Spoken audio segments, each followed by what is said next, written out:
Asiatic சொசைட்டியை சேர்ந்த மொழியியலாளர்கள் இந்தியாவில் இருக்கிற மொழிகள் எல்லாம் சமஸ்கிருதத்தில் இருந்துதான் தோன்றியது அப்படின்ற ஒரு கருத்தை அந்த காலத்துல பதிவு பண்ணிட்டு இருந்தாங்க. இந்த மாதிரியான ஒரு சூழ்நிலையில ராபர்ட் கால்டுவெல் என்ன செஞ்சார் அப்படின்னா, தமிழ் மொழியானது இந்த சமஸ்கிருத மொழியில் இருந்து வரல, தமிழ் மொழி தனக்குன்னு ஒரு குடும்பத்தை வச்சிருந்துச்சு, அந்த மொழி குடும்பத்தை திராவிட மொழி குடும்பம் அப்படி சொன்னாரு. இந்த திராவிட மொழி குடும்பத்துல மிகவும் பழமையான மொழி தமிழ் தான் அப்படின்னும் அது உயர்தனி செம்மொழி அப்படின்னு அவர் குறிப்பிட்டாரு. இது சமஸ்கிருதத்துல இருந்து தோன்றவில்லை அப்படிங்கறதையும் அவர் பதிவு பண்ணார். இப்படியான ஒரு விஷயத்தை பதிவு பண்ண அவர் தமிழ் மொழி குடும்பம் அப்படி இதை குறிப்பிடாம திராவிட மொழி குடும்பம் அப்படின்னு ஏன் குறிப்பிட்டாரு அப்படின்ற கேள்வியை இன்னைக்கு இருக்கிற பல பேர் முன் வச்சிட்டு இருக்காங்க. திராவிட அப்படின்ற சொல்ல கால்டுவெல் ஏன் பயன்படுத்தினாரு, இந்த தமிழ் மொழி தொடர்பான ஆய்வுல அவர் என்னெல்லாம் கண்டுபிடிச்சாரு அப்படிங்கறத அவருடைய நூல்ல இருந்தே முதல்ல நம்ம பார்க்கலாம்.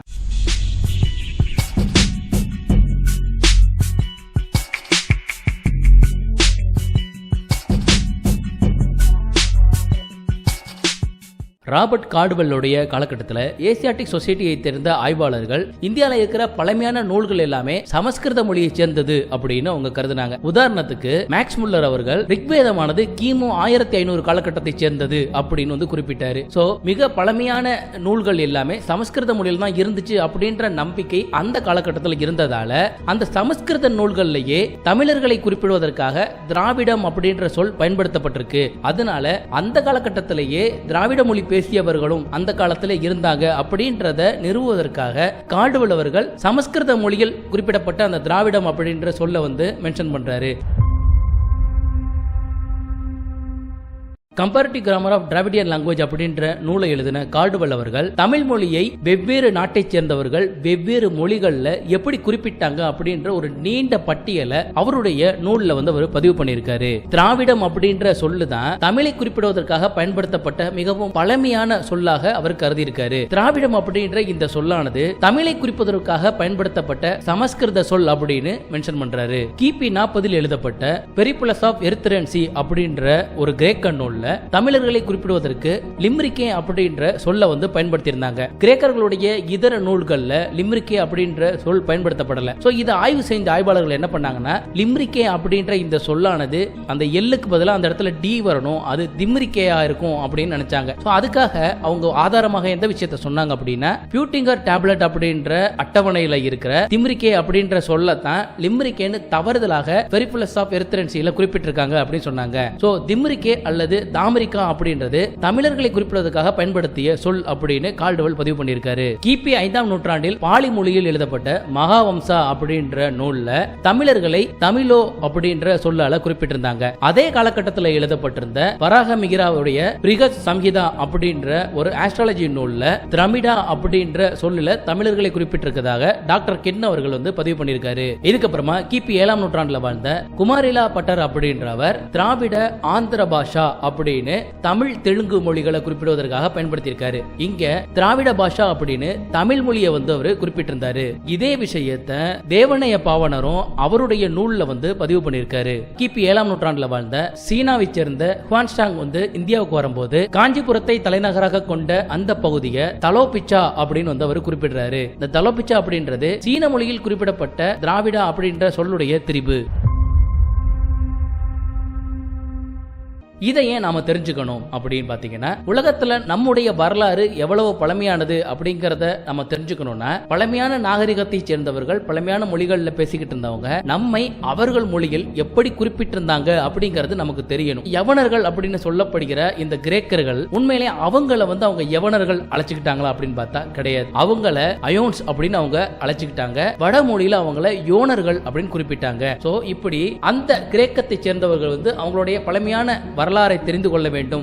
அவங்களை பத்தின குறிப்புகள் வெவ்வேறு நாடுகளில் எப்படி இருக்குன்னு தெரிஞ்சுக்கணும். அப்படின்னா வெவ்வேறு நாட்டவர்கள் அவர்களை என்ன சொல்லுல அழைத்தார்கள் அப்படிங்கறத அவங்களுக்கு தெரிஞ்சுக்கணும். அப்படி நம்ம தெரிஞ்சுக்கிட்டா தான் நம்ம பத்தி வெவ்வேறு காலகட்டத்தில் என்னென்ன குறிப்புகள் இருந்துச்சு அப்படிங்கறத அவங்களால தெரிஞ்சுக்க முடியும்.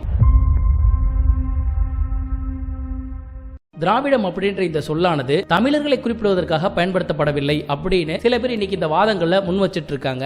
இந்த வாதங்கள் எல்லாம் இவங்க ஒரிஜினலா உருவாக்குன வாதங்கள் கிடையாது. இவங்களுக்கு முன்னாடி 1914 ஸ்ரீனிவாச ஐயங்கார் அப்படின்றவர் தான் முதல்ல இந்த வாதத்தை முன் வச்சாரு. திராவிட அப்படின்ற சொல் பிராமணர்களில் இருக்கிற ஒரு குறிப்பிட்ட பிரிவை அது குறிப்பிடுது அப்படின்னு அவர் பதிவு செய்யறாரு. கிபி 820 வாழ்ந்த திருஞான சம்பந்தர சங்கராச்சாரியர் அவர்கள் திராவிட சிசு அப்படின்னு குறிப்பிடுறத அவர் மென்ஷன் பண்ணிட்டு பிராமணரைத்தான் திராவிடன் குறிப்பிடுறாங்க அப்படின்னு அவர் விளக்கம் கொடுத்தாரு. அது மட்டும் இல்லாம இந்த திராவிட அப்படின்ற இந்த சொல்லுக்கு ஒரு சமஸ்கிருத சொல் அப்படின்னும் அந்த சொல்லுக்கு ஒரு எட்டிமாலஜி விளக்கமும் அவர் கொடுக்கிறார். திரா அப்படின்னா டு ரன் அப்படின்னும் விட் என்றால் துண்டு நிலம் அப்படின்ற சமஸ்கிருத பேர் சொல்லை கொண்டது அப்படின்னு அவர் விளக்கம் கொடுத்தாரு. சோ இப்படியான ஒரு விளக்கத்தையும் அவர் கொடுத்து திராவிட அப்படின்றதே ஒரு நேரடியான சமஸ்கிருத சொல்லுதான் அப்படின்னு நிறுவனத்துக்கான முயற்சியையும் அவர் பண்ணியிருந்தாரு. அனைத்திற்கும் சமஸ்கிருத பெயிண்ட் அடிக்கிறவங்க இந்த திராவிடம் அப்படின்ற சொல்லும் ஒரு நேரடியான சமஸ்கிருத சொல் அப்படின்னு நம்ப வைப்பதற்காக இந்த மாதிரியான ஒரு விளக்கத்தை ஸ்ரீனிவாச ஐயங்கார் கொடுத்திருந்தாரு.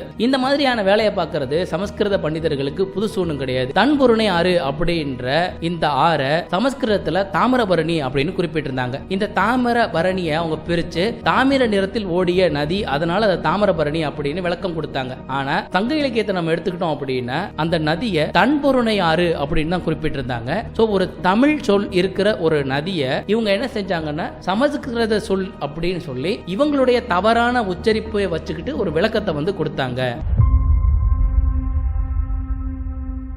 கல்வெட்டுகள்ல தமிழர்களை குறிப்பிடுவதற்காக கிடைத்ததில் மிக பழமையான ஒரு குறிப்பு எது அப்படின்னா கிமு 1ஆம் நூற்றாண்டை சேர்ந்த காரவேலன் அப்படின்ற ஒரு மன்னன் பிராகிருத மொழியில ஒரு கல்வெட்டு எழுதுறான். அந்த கல்வெட்டுல தமிழ் மன்னர்களுடைய கூட்டமைப்பை குறிப்பிடும் போது தமிர தேச சம்ஹிதா அப்படின்னு குறிப்பிடுறான். இந்த கூட்டமைப்பை வச்சுக்கிட்டு தமிழ் மன்னர்கள் என்ன செஞ்சாங்கன்னா காரவேலனுடைய நாட்டோடு அடிக்கடி போரிட்டு இருந்திருக்காங்க. அது ஒரு கொஞ்ச நாள் நடந்த விஷயம், ரொம்ப நாளாகவே தொடர்ச்சியாக இவங்க கூட்டமைப்பாக சேர்ந்து சண்டை போட்டுட்டு இருந்திருக்காங்க. இந்த கூட்டமைப்பை உடைத்தேன் அப்படின்னு அவனுடைய பெருமையை அந்த கல்வெட்டுல பதிவு பண்ணும் போது இந்த கூட்டமைப்பை குறிப்பிடுவதற்கு தமிர தேச சம்ஹிதா அப்படின்னு குறிப்பிடுறான். இதுல தமிர அப்படின்ற சொல் தமிழர்கள், தமிழ் அப்படின்ற அந்த சொல்லுடைய மறு சொல்லுதான் பிராகிருதத்தில் தமிர அப்படின்னு எழுதப்பட்டிருக்கு.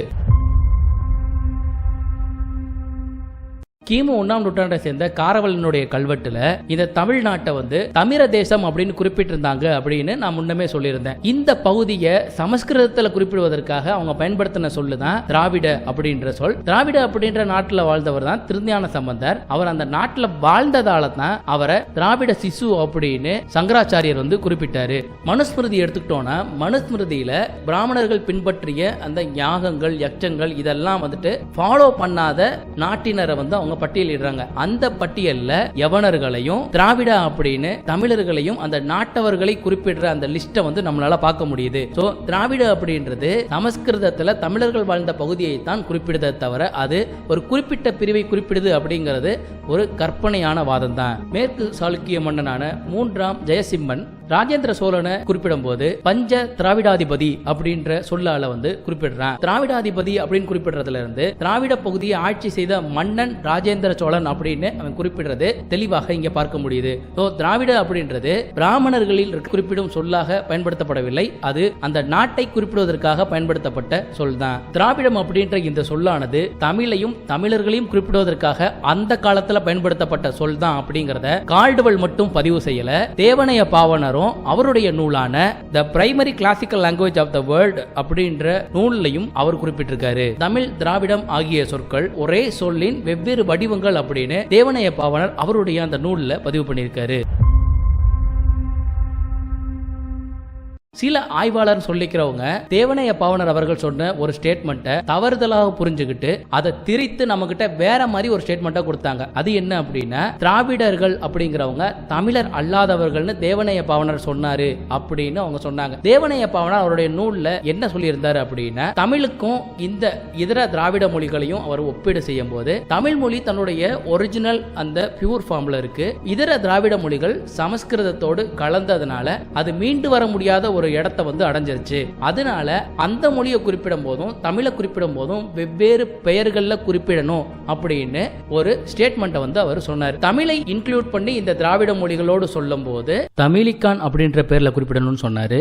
தமிழை தவிர்த்த இதர திராவிட மொழிகளை குறிப்பிடும் போது திராவிட மொழி அப்படின்ற சொல்ல நாம பயன்படுத்தணும் அப்படின்னு சொன்னார். இவர் சொன்ன இந்த கருத்தை ஆய்வுலகில் ஏத்துக்கிட்டாங்களா அப்படின்னு பார்த்தா ஏத்துக்கல. அதை ஆய்வுலகத்துல நடைமுறையிலையும் யாரும் கொண்டு வரல. திராவிட அப்படின்ற அந்த சொல்ல மட்டும்தான் திராவிட மொழி குடும்பத்தில் உள்ள அத்தனை மொழிகளையும் குறிப்பிடுவதற்கு பயன்படுத்தினாங்க. அந்த மொழியில தமிழையும் இன்க்ளூட் பண்ணி தான் மொழியியலாளர்கள் இன்னைக்கு வரைக்கும் தொடர்ச்சியாக பயன்படுத்திட்டு இருக்காங்க. திராவிடர்கள் அப்படின்றவங்க தமிழர்கள் அல்லாதவர்கள் அப்படின்னு வந்து யாராவது ஒருத்தவங்க ஒரு விஷயத்தை சொன்னாங்க அப்படின்னா அதுல ஒரு பெரிய சிக்கலும் இருக்கு. ஏன் அப்படின்னா திராவிட அப்படின்ற சொல் ஆரம்ப காலகட்டத்தில் தமிழர்களை குறிப்பிடுவதற்காகவே பயன்படுத்தப்பட்ட சொல் அப்படின்னும் இன்னைக்கு அது மொழி குடும்பத்திற்கான சொல்லாக மாற்றம் அடைந்திருக்கு அப்படிங்கறத தான் நம்ம புரிஞ்சுக்கணும். அப்பதான் சிந்து சமவெளியில ஆய்வு செய்யும் போது அந்த பகுதி திராவிட மக்களுக்கு சொந்தமான அவர்களுடைய நாகரிகத்தை சேர்ந்தது அப்படின்னு டிக்ளேர் பண்ணும்போது அந்த திராவிடங்கிறது நம்மளை தான் சொல்லுது, தமிழர்களை தான் குறிப்பிடுது அப்படின்னு நம்மளால புரிஞ்சுக்க முடியும். அதை விடுத்துட்டு திராவிடர் அப்படின்னு குறிப்பிட்டாலே அது தமிழர்களை குறிப்பிடவில்லைங்க அப்படின்னு நம்ம ஏதாவது அறவைக்கத்தனமா புரிஞ்சுக்கிட்டோம் அப்படின்னா சிந்து சமவெளியில் வாழ்ந்தவர்கள் தமிழர்கள் இல்ல அப்படின்னு நாமளே வந்து என்ன செஞ்சிருவோம்னா ஏமாந்து போயிருவோம். இப்படி நாம ஏமாறணும் அப்படிங்கிறதுக்காகத்தான் சமஸ்கிருதத்தை வந்து தூக்கி பிடிக்கணும் அப்படின்னு நினைச்ச பல ஆய்வாளர்கள் இந்த திராவிடர் அப்படின்னா அது தமிழர்கள் கிடையாது அப்படின்ற ஒரு திரிபு கதையை சொன்னாங்க. இன்னைக்கு நிறைய பேர் அதே திரிபு கதையை வேறு ஒரு வடிவத்துல மறுபடியும் வந்து நம்ம கிட்ட வந்து சொல்லி தமிழருடைய வரலாறை மறைப்பதற்கான வேலையை தான் வேகமா செஞ்சுட்டு இருக்காங்க. இன்னைக்கு நான் இந்த வீடியோல பேசின எல்லா தகவல்களுக்குமான ரெஃபரன்ஸை beyond the unseen bridge of Indus valley navigating the unknown territories of history அப்படின்ற என்னுடைய நூல்ல வந்து நான் குறிப்பிட்டிருக்கேன். சிந்து சமவெளியில் வாழ்ந்த அந்த மக்கள் பேசிய மொழியை புரோட்டோ டிராவிடியன் லாங்குவேஜ் அப்படின்னு குறிப்பிட்டிருந்தாங்க. அப்படி நாம பயன்படுத்த வேண்டியதில்லை, அதுக்கு பதிலா புரோட்டோ தமிழ் அப்படின்னு நாம பயன்படுத்தலாம் அப்படி சொல்லியிருந்தேன். இதை ஏன் நான் சொன்னேன் அப்படின்னா திராவிட அப்படின்ற இந்த சொல் தமிழை குறிப்பிடுவதற்காக பயன்படுத்தப்பட்ட பண்டைய சொல் தான் அப்படிங்கிற புரிதல் இருந்ததால தான் புரோட்டோ டிராவிடியன் சொல்றதுக்கு புரோட்டோ தமிழ்னு சொல்லலாம், அது தவறான ஒரு சொல்லாடல் கிடையாது அப்படின்னு என்னுடைய நூல்ல நான் அதை பதிவும் பண்ணியிருக்கிறேன். என்னுடைய புக்ல வந்து சிந்து முத்திரெழுத்துக்களை படிப்பதற்கான வழிமுறைகள் மட்டும் சொல்லாம ஆதாரங்கள் அடிப்படையில் நம்மளுடைய வரலாறு எந்த அளவுக்கு பழமையானது, அதை எந்த அளவுக்கு திரிச்சிருக்காங்க, யாரெல்லாம் திரிச்சிருக்காங்க, எப்படிலாம் திரிச்சிருக்காங்க அப்படின்ற பல தகவல்களையும் அந்த நூல்ல நான் பேசியிருக்கேன். ஸோ அந்த நூல் வேணும் அப்படின்னு நினைக்கிறவங்களுக்கு கீழே ஃபர்ஸ்ட் கமெண்ட்ல அதற்கான லிங்கை வந்து நான் கொடுக்குறேன். அந்த புத்தகத்தை விருப்பம் இருந்தால் வாங்கி நீங்க படிங்க. ஓகே, இதுல இருந்து நான் உங்களுக்கு என்ன சொல்றேன் அப்படின்னா கண்ணால் பார்ப்பதும் போய் காதால் கேட்பதும் போய் தீர விசாரிப்பதே மெய். வேறு ஒரு சுவாரஸ்யமான வீடியோல உங்களை மறுபடியும் சந்திக்கிறேன். பை.